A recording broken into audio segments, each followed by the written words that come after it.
Hey everyone, welcome back to another episode of Awesome Finds. Today I have a lot of records to go through. I finally went to some record stores after, almost a year it felt like of not going to physical record stores. And let's just say I had a lot to trade in and I pretty much bought the same number of records back. So I tried to shrink my collection, but I ended up not. I'm sure that's happened to all of you, but I think the records I did pick up are some really great choices. Chances are you probably know most of these, but some of these may be new to you, and let's just go through them. First up, we have the brand new 2021 reissue of the original 1980 release of the symphonic suite of the Empire Strikes Back.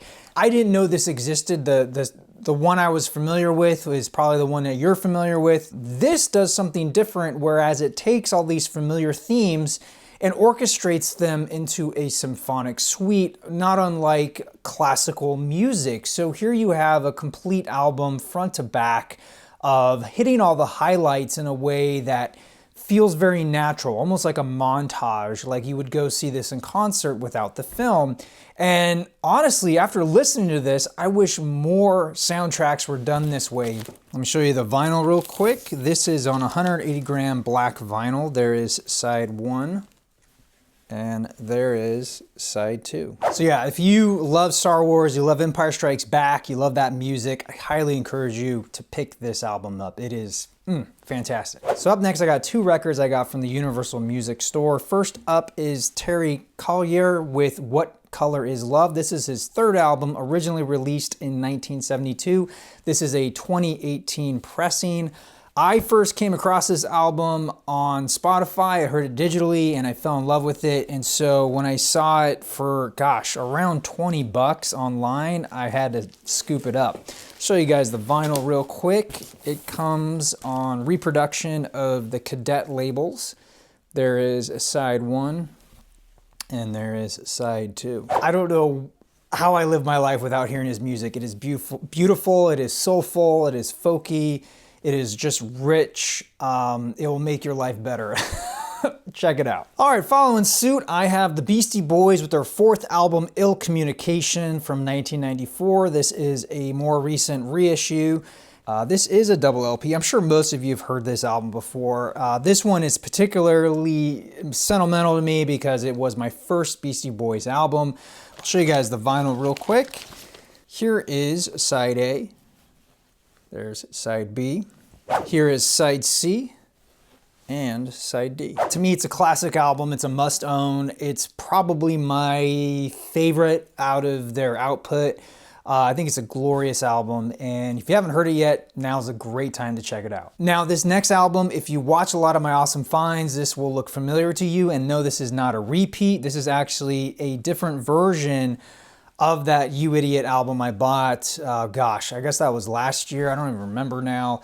So this is a litter-filled record, which is hilarious to me because I have two cats. And at first I thought it was gonna be liquid filled with glitter. For some reason, that's what stuck in my head. So when I got the package and I'm like, why does it sound like a rain stick? And then I opened it up and I was like, oh, it's actually kitty litter inside of a record. So, almost got a liquid-filled record. I just really wanted to see one up close. I wanted to see how they were constructed. They're very elusive, hard to get. Spent way too much money on this.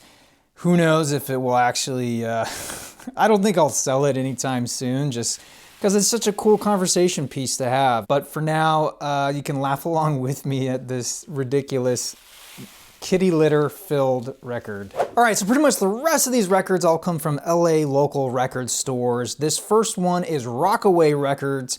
So first up is the Beatles Anthology 1. This is a UK pressing from 1995. This completes my anthology collection. This was the one I was missing.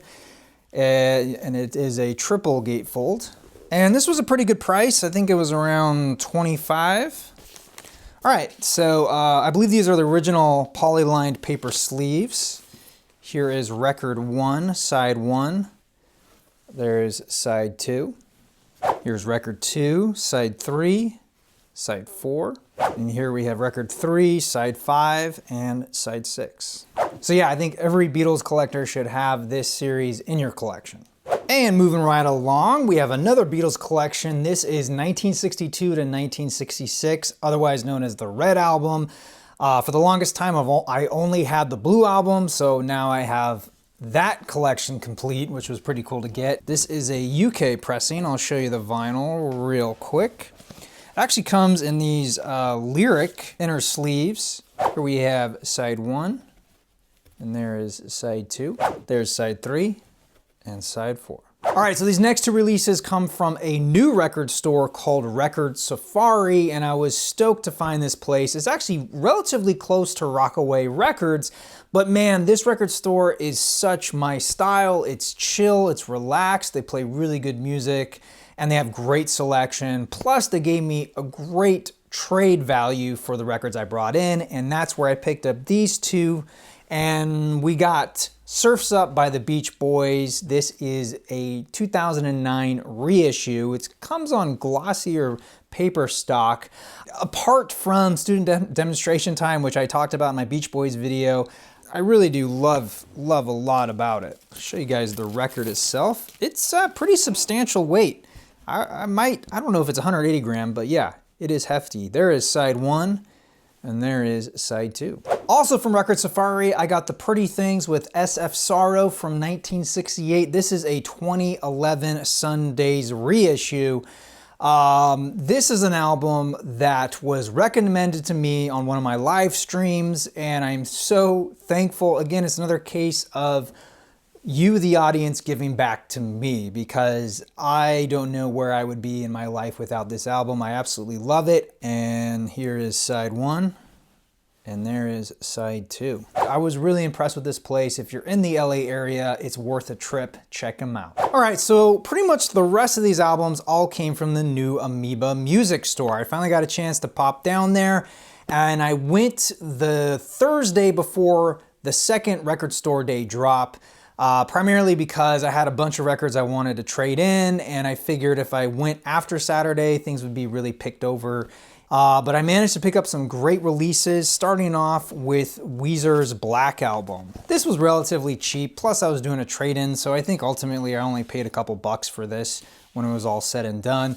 It did come with a inner sleeve with credits and stuff and lyrics on the back. I don't know if this was the reason it was relatively cheap, but I think had I paid a little bit more attention, I probably would have spent a couple more bucks and got a different version, because this is the clear and black split vinyl. And if you know me, I'm not a huge fan of split vinyl variants, just because they more often than not look pretty messy. And yeah, so there you go. That's side B. And there is side A. Up next, I bought Jerry Paper's Abracadabra. This is from 2020 on Stone's Throw.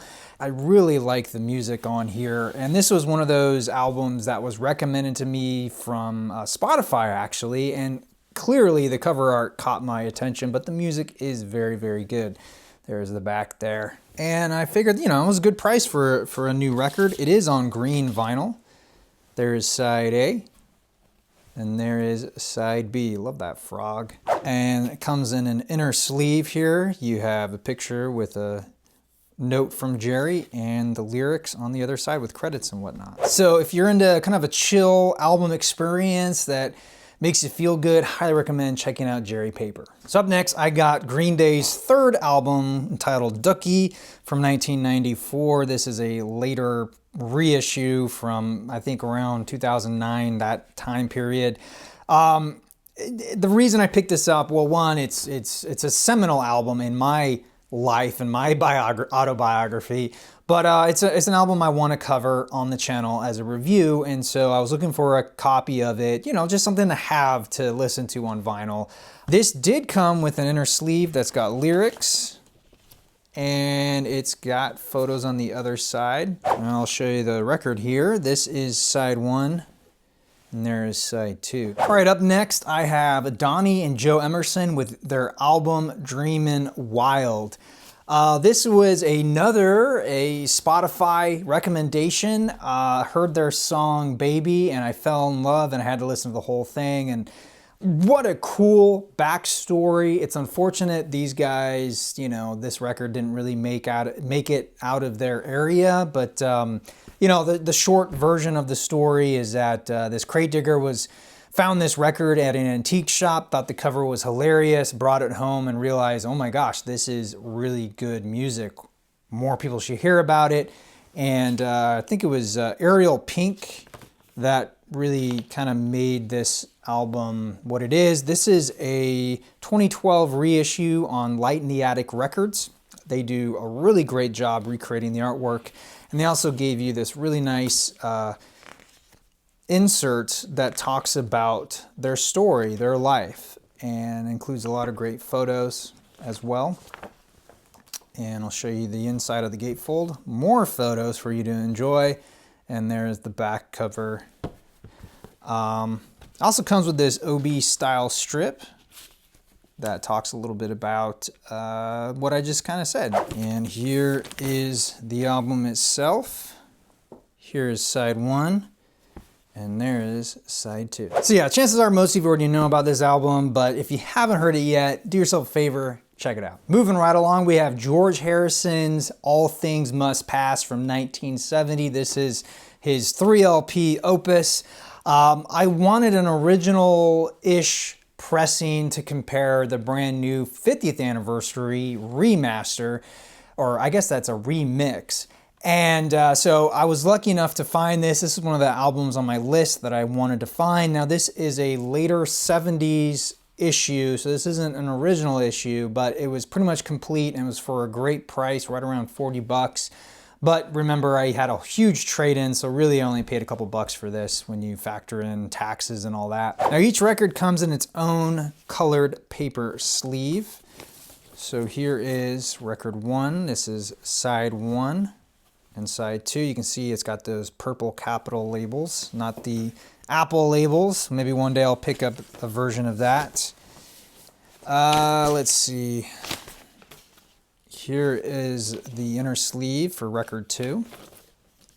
Here is side 3 and side 4. And here's the final sleeve. This is the 3rd record, Apple Jam. And there's side 5 and side 6. So last up from Amoeba, I have Paul McCartney's Egypt Station from 2018. Amoeba has a ton of these. I think they're around $12, $14 a piece because I don't think they sold very well. Keep in mind, this is the single jacket double LP black version. There was a bunch of different variants. Some are worth a lot more than obviously this one. I think this is your basic run-of-the-mill version of it. There's the back there. This did come with some printed inner sleeves with lyrics. And there's the other side there. Here is side A, side B, side C, and side D. This is not my favorite album by Paul McCartney, not by a long shot, but I think there's some great songs on here regardless. This was just a really good price, and at this point I feel like I'm wanting to start a whole discography of Paul McCartney, so, you know, this is checks one off the list. And speaking of Paul McCartney, I'm coming down to the last 2 albums I'm gonna show you today, and both of these were sent to me from Capitol Records, and I did not expect these to show up. In fact, I was a little confused because I had bought versions of these albums online and I'm waiting for them to ship. And so I was like, wait a minute, are these the ones I bought? But they look different. So anyway, with all that said, first up we have McCartney III Imagined. This is the 2021 Paul McCartney store exclusive variant. It's got an alternate cover as well as vinyl design. And I'll show you guys that in a second. But speaking of the music, I absolutely adored this album. I love all of the artists that took the Paul McCartney song and made it their own. This is a color insert of all the artists that helped out on here with Paul in the center. And you get you get credits right there. But this is the inside gatefold there. One cool thing too, I don't know how easy it is to tell, but there's a nice gradient on the inside. different colors going on there, which I think is really sharp looking. And here is the variant. It's the splatter color, which I think looks great. There is side A, there is side B, here is side C, and there is side D. And this brings us to probably the craziest record that's ever been sent to me. This is the Third Man Records variant of McCartney's III. Now you'll notice it says AP out of 333. So this was reportedly limited to 333 copies. Now AP, I don't know what that means. It could mean artist promo, not really sure. But it does beg the question, how does this affect the total number? Is this in addition to the 333, or is this included with the 333, like they set aside a few for promo copies? I don't really know. I don't know how it affects value either to collectors, because this thing is ridiculously expensive right now. Comes with a inner sleeve with lyrics and a poster. And I believe the poster is the gatefolds of the different versions of McCartney III that you could buy. And here is the flip side of it. So this is why I think it's so valuable right now. So you have the yellow vinyl here, of course, but the black vinyl here is actually reground or recycled copies of McCartney 1 and 2. So old copies of his previous 2 releases are pressed into each copy of McCartney III, and I think that is fantastic. Plus, you get that synergy of the front cover with the die reproduced in the vinyl. I can't imagine this was very easy to do. I mean, that must be why they had so few of them. I'm sure these were done by hand to get these circles. But yeah, definitely the most unique and now the most expensive record, single record in my collection. It's insane, and I think it's amazing. I'm not going to sell it just because I think it's so cool. It's such a great conversation piece, and I really do like this album. Now it kind of makes me want to go collect the other variants of this pressing, just because I have now the hardest, most expensive one to get. So I might as well at this point, but that's neither here nor there. I'm just really thankful to have this album, to have it sent to me from Capitol Records. It literally came from the Capitol Records tower in Hollywood. How cool is that? That was the return address. So, man, I'm just so blown away. It's incredible. It's so cool, and I'm very, very thankful. I don't have any other words. I mean, it is really, really cool. And so with all that said, that will do it for today. Thank you all so very much for watching. Let me know what you think of these releases. If you're planning on picking up any of these, what you think of these McCartney albums, which version did you get? I want to know. Leave a comment down below. All right, everybody. Thank you again for watching. I am your Vinyl Geek, and I'll catch you on the flip side.